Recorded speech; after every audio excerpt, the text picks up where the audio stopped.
And now making his entrance to the ring, the former two-time heavyweight world champion, Iron Mike Tyson!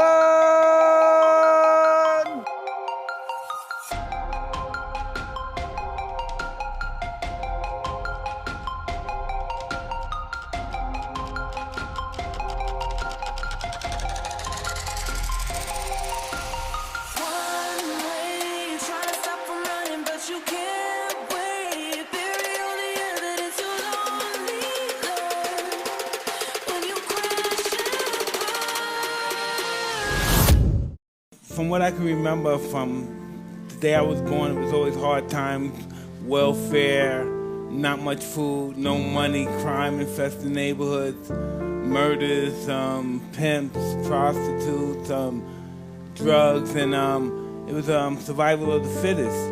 And I had an older brother who was 5 years older than me, so he didn't spend much time around the house. He was in the programs. He was very smart and intelligent. He was the special kid on the block that was always in school. And me and my sister got caught up in the street life. So I was bullied a lot as a kid. I used to have pigeons, and one particular time some bully grabbed one of my pigeons and ripped his head off, and that was the first time I ever got into a fight. And I kind of like won. I was young, like 9, but I kind of like won. And I like fighting ever since because it gave me attention. People would say, hey, you was that guy that beat that big kid up, you was that guy. And I was like, everybody knew me from that incident. And so after that, older kids would bring other kids from different neighborhoods around my neighborhood, and they would pay us to fight each other. And that's how I started fighting. I probably had, in my life, I probably had 400 fights.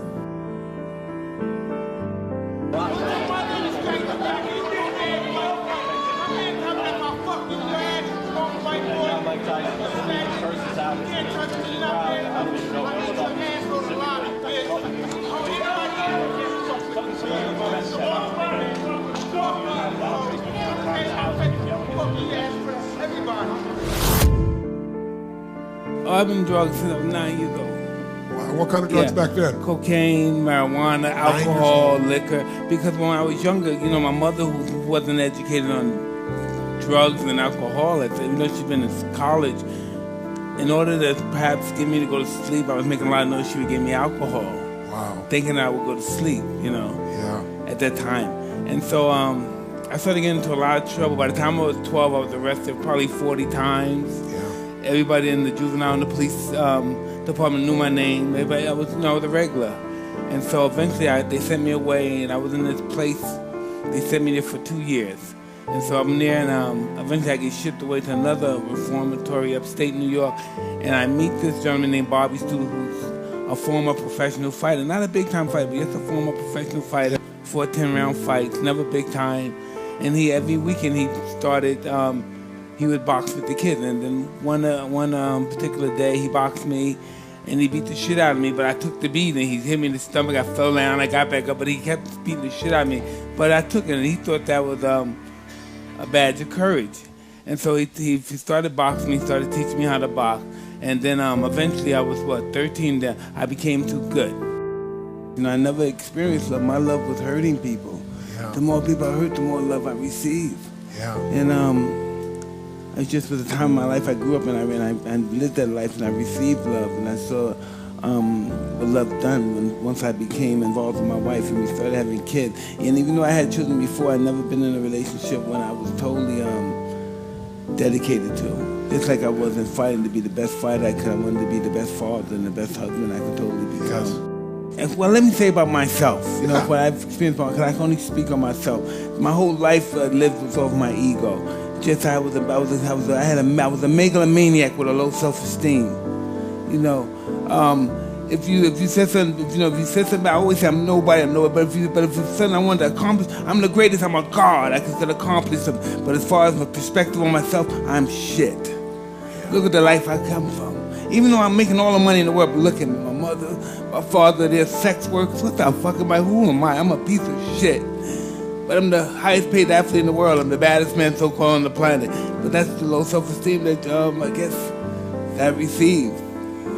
So I guess that's what cuts worked on my ego. My ego is out of this world. Other people I thought people should carry me. I shouldn't walk. It was just, but that's all I had to succeed.